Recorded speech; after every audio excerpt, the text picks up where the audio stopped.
오늘의 사연 시작합니다.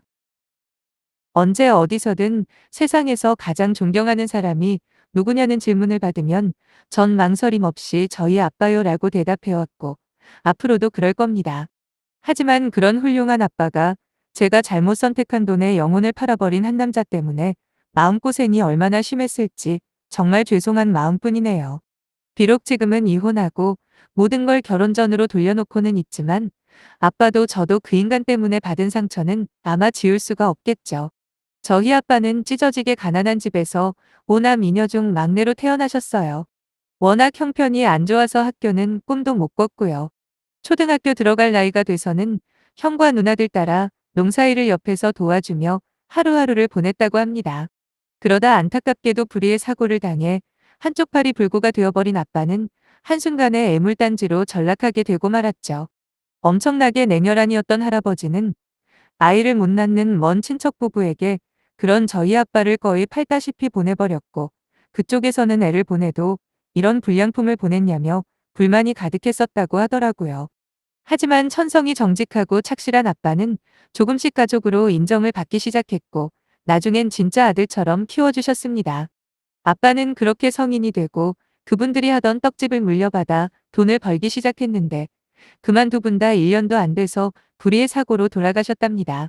그 후로 아빠는 자신을 버린 할아버지를 찾아가는 대신 떡집을 팔아 작은 시멘트 공장을 시작하셨는데 사업 수완이 타고나셨던 아빠의 시멘트 공장은 해를 거듭할수록 번창하게 되었어요. 그리고 어느새 그 지역의 유력한 재력가가 되셨습니다. 어릴 때 불편한 몸으로 마음고생 몸고생을 제대로 경험한 아빠는 그렇게 번 돈을 허투루 쓰지 않으시고 모조리 다 사회복지센터나 고아원 그리고 양로원 같이 우리 사회 밑바닥에 도움을 필요로 하는 사람들을 위해 기부를 하셨어요. 처음엔 아빠 개인 차원에서 기부나 봉사활동을 하셨는데 그게 어느덧 규모가 커져서 아빠가 운영하는 회사 직원들 모임으로 확장되고 나중에는 실제로 비영리단체까지 설립을 하신 아빠는 말 그대로 평생 어려운 사람들을 위해 사셨어요. 저희 엄마 역시 봉사활동을 하다 만나시다 보니 지금도 두 분이서 시간만 나면 어디를 도울까, 어디 모임에 어떻게 지원을 할까 늘 의논을 하십니다. 그런 두 분 사이에 태어난 외동딸인 저 역시 아주 어릴 때부터 아빠와 엄마의 선행을 보고 자랐고요. 지금도 잊혀지질 않습니다. 한 번은 제가 초등학교 3학년 때 한 고아원에 부모님을 따라 간 적이 있거든요. 제 또래의 아이들이 아빠가 전해준 음식과 옷들을 받고 환하게 웃는데 그 미소가 바로 제 인생을 송두리째 바꿔놓는 계기가 되었어요. 사실 선행이라는 게 그래요. 누군가는 그러더라고요. 아주 시니컬한 비판으로 유명한 작가로 기억하는데 선행도 결국에는 자기 만족이라며 100% 이타적인 행위는 없다나? 뭐 이런 식으로 기부나 선행을 하는 사람들은 자기 만족을 위해서 하는 행동일 뿐이다. 라는 식으로 깎아내리는 논리를 펴던데 어떤 측면에서는 맞을 수도 있는 말이라고 생각해요. 하지만 우리가 살면서 느끼는 가장 강한 동기가 바로 자기 만족, 즉 자신의 행복 아니겠어요? 기부를 하며 스스로 행복해야 하는 게 왜 비난받을 일인지 저는 이해가 안 되더라고요. 솔직히 그런 부류의 사람들을 보면 자신들은 기부를 하기 싫고 그렇다고 기부하는 사람들을 추켜 세우기도 싫으니 어떻게든 깎아내려야 조금이라도 자기들 마음이 편한 거 아닐까. 뭐 그런 심리라고 전 생각해요. 이야기가 갑자기 다른 데로 샜네요. 본론으로 돌아와서 선행과 기부로 가득한 유년기를 보낸 저는 아주 당연하게도 중학교 때부터 아빠를 따라다니며 꾸준하게 봉사활동을 하며 자랐고 결국 사회복지사가 되었죠. 그리고 평생 봉사하는 삶을 살 계획이고요. 남편을 만나기 전 아빠에게 늘 이야기를 했죠. 나도 아빠랑 엄마처럼 가치관이 비슷한 사람을 만나고 싶어. 제일 좋은 건 같이 봉사활동을 하는 사람 만나는 건데 그건 욕심이려나? 라고요. 그러면 아빠는 언제나처럼 세상에서 가장 귀한 보석을 바라보는 눈빛으로 저를 쳐다보시면서 우리 딸이 원한다면 그렇게 될 거야. 하지만 이 아빠는 우리 딸이 누구를 데리고 와도 절대로 반대하는 일 없을걸? 우리 딸이 합격이라고 한 사람은 분명히 좋은 사람일 테니까 하시더라고요. 저도 그때는 그런 줄 알았습니다. 제 안목을 믿었고 그래서 봉사활동하며 만났던 남편을 저의 천생연분으로만 알았거든요. 실제로 남편이 원래 악한 사람이었는데 그걸 숨기고 저를 만났는지 아니면 선한 사람이었다가 단지 돈 때문에 유혹에 넘어간 건지는 지금도 잘 모르겠어요. 1년 동안 꾸준히 같은 봉사단체에서 함께 활동을 열심히 했던 사람이었습니다. 그래서 다른 사람은 몰라도 남편이 돈에 넘어갈지는 전혀 예상을 못했습니다. 아무튼 결혼할 때 아빠가 저한테 그러셨어요. 아빠가 너 결혼할 때 아파트 사줄 거야. 대신 그게 끝이야. 나머지는 너랑 박서방이랑 알아서 살아내는 거야. 무슨 말인지 알겠지? 아빠의 처음이자 마지막 선물이라고 생각하고 거기서 잘 시작해봐라고요. 하지만 엄마는 조금 생각이 달랐어요. 아무리 그래도 그렇지. 몇십억을 가지고 있는 부모가 겨우 5억짜리 집 하나만 해주는 게 말이 되냐며 몇 번을 따지셨지만 아빠의 생각은 확고했습니다. 처음부터 자기 집 가지고 신혼 시작하는 부부가 몇이나 될 것 같냐고 하시면서 이 정도만 해도 충분히 혜택을 받고 시작하는 거니 더 이상 해주는 건 오히려 애들이 자립하는데 방해만 될 뿐이라고요. 그러면서 이미 자신은 딸 결혼할 때 집 사주는 돈 외에는 전부 사회에 환원할 결심을 세웠다고 하셨죠. 몇 번의 말다툼 끝에 엄마 역시 아빠 결정을 따르겠다 하셨고 그 이야기는 그렇게 마무리되었습니다. 서운하지 않았냐고요? 전혀요. 애초에 저랑 남편은 월세나 전세로 시작하려고 생각했었는데 오히려 생각지도 않은 큰 선물을 받은 것만으로도 저희는 뛸 듯이 기뻤는걸요. 거기다 평생 좋은 일만 하고 사신 아빠가 전재산 사회환원이라는 결심까지 하실 줄은 몰랐거든요. 그런데 아빠 말씀을 듣고 보니 역시 아빠라는 생각에 더욱 대단하게만 느껴졌습니다. 솔직히 남편에게는 저희 집안 사정에 대해서 그렇게까지 자세하게 말한 적은 없어요. 결혼 날짜 잡고 그때 처음으로 이야기했죠. 아빠가 집 해주신다고 하시네? 사실 아빠가 재산이 좀 있으신데 그건 내 거 아니야. 저번에 잠깐 말했지? 아빠가 설립한 단체가 몇 개 있으신데 거기에 모두 기부하실 계획이라고 하시더라고. 그래도 우리한테는 집 사주실 돈은 빼고 기부하신다니까 그 정도만 해도 대박 아니야? 라고 하니 남편은 마치 자기 일처럼 기뻐하면서도 우리 아빠에 대해서도 정말 대단하시다며 입에 침이 마르도록 칭찬을 하는 겁니다. 그래서 남편도 저와 생각이 같은 줄로만 알았고 그때만 해도 제가 남편감 하나는 제대로 골랐다고 생각했었네요. 남편은 일반 회사에 다니는 직장인이었는데 월급은 기본급 300 조금 넘고요. 거기에 수당 포함하면 월 평균 400 안팎입니다. 아시는 분은 아시겠지만 사회복지사 월급이 많아봐야 200 중반인 걸 감안해도 둘이 번다는 걸 감안하면 먹고 살기에는 충분한 벌이라고 생각해요. 거기다 아빠가 집을 해주셔서 대출금으로 돈 낭비하지 않아도 되잖아요. 솔직히 그렇기 때문에 다른 건 몰라도 돈 때문에 문제가 생길 일은 없을 거다 자신을 했었습니다. 거기다 시부모님 두 분 다 안 계시고 남동생 한 명 있는데 직업군인이라 얼굴 볼 일도 거의 없고 해서 시가족 문제로 다툴 일 역시 없을 테고요. 그렇게 장밋빛 미래만 꿈꾸던 신혼이었네요. 하지만 결혼하고 3개월이 조금 지나자 남편은 어느 순간부터 회사 가기 싫다며 투정을 부리거나 왜 이렇게 피곤하지? 내일 딱 하루만 쉬었으면 좋겠다. 하지만 내 팔자에 그런 일은 없을 거야, 그치? 라고 하면서 그 성실하던 사람이 회사 가기 싫다는 말을 입에 달고 살기 시작하는 겁니다.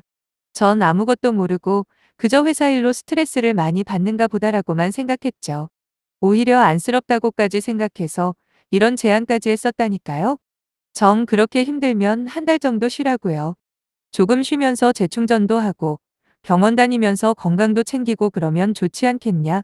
지금까지 쉬지 않고 달려와서 무리가 온 거일 수도 있다고 말을 했습니다. 그런데 남편은 겨우 한 달 쉴 거면 안 쉬는 게 낫다면서 마치 저를 쪼잔한 사람 취급을 하는 겁니다. 그러던 어느 날 결국 본심을 꺼내놓더군요.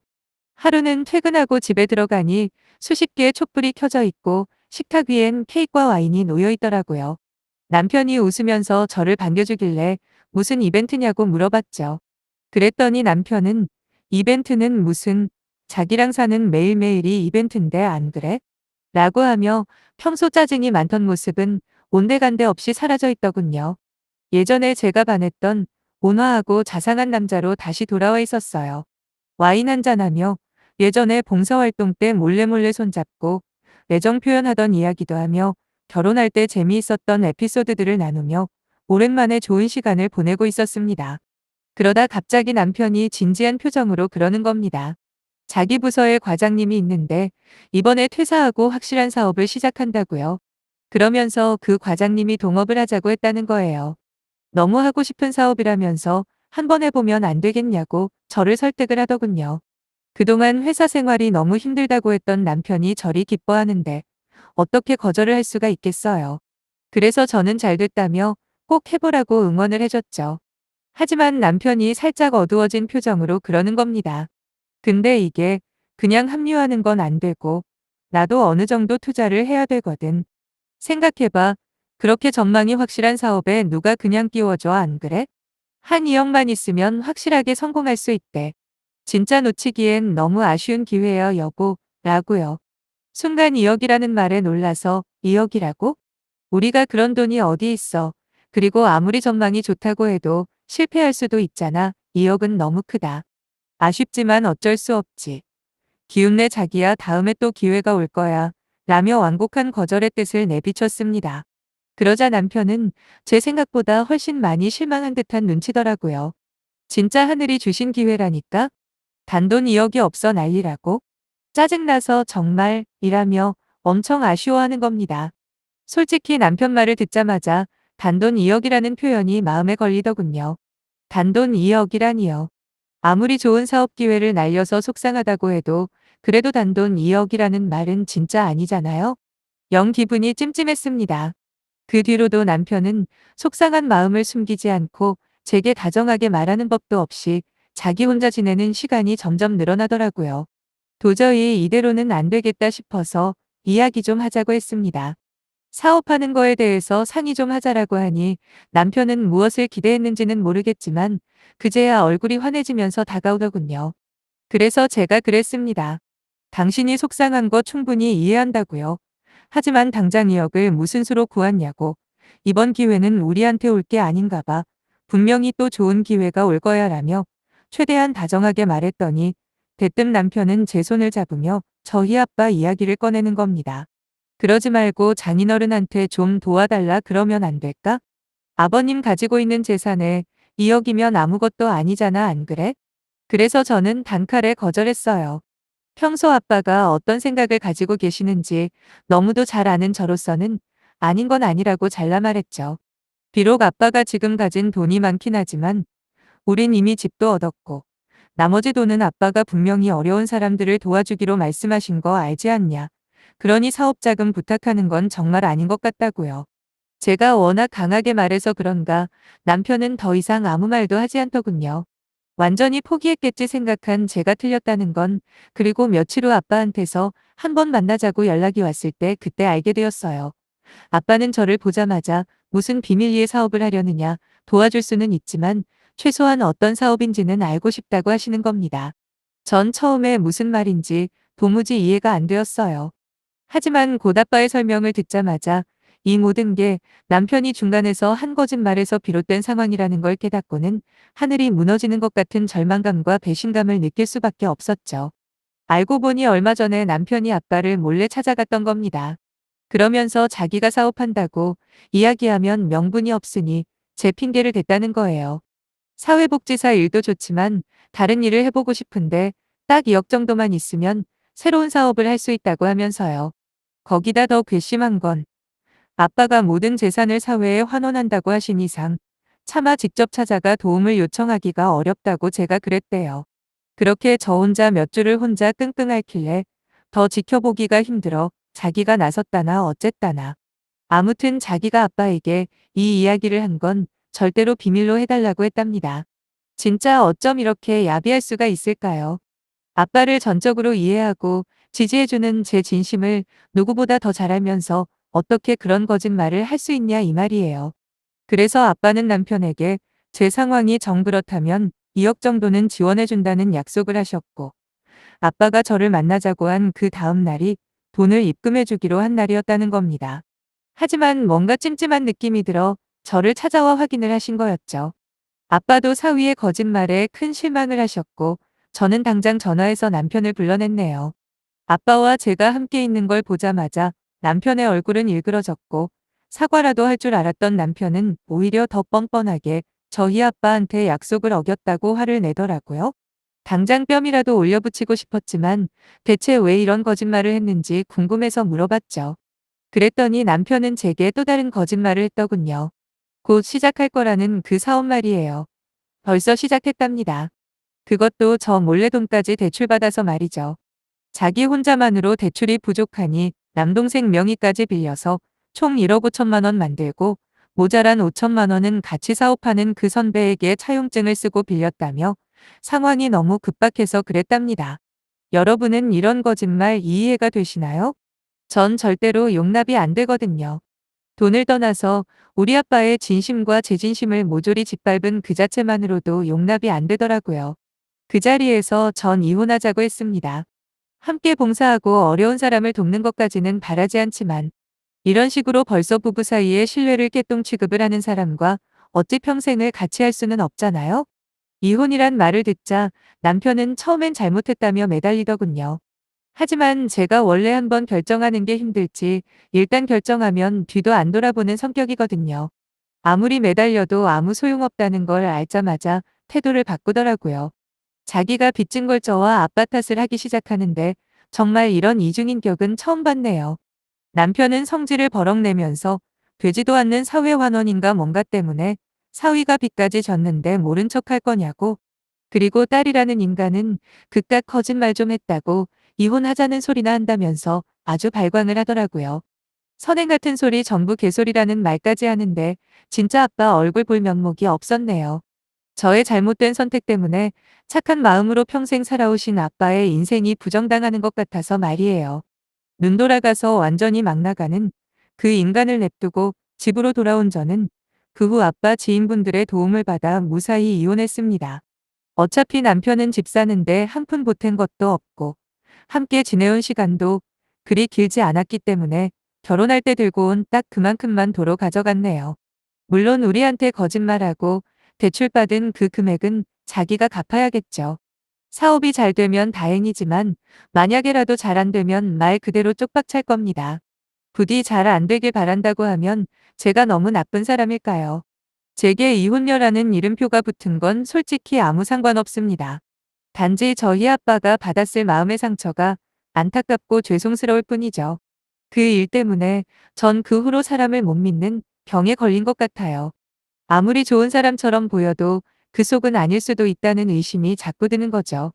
하지만 이것도 시간이 해결해 주겠죠? 아빠가 사준 집은 현재 팔려고 내놓은 상태고요. 아빠 엄마와 함께 살면서 제 마음의 상처도 치유하고 또 효도도 하면서 당분간 지낼 거예요. 힘내라고 응원 많이 부탁드려요. 제 사연에 관심 가져주셔서 감사합니다.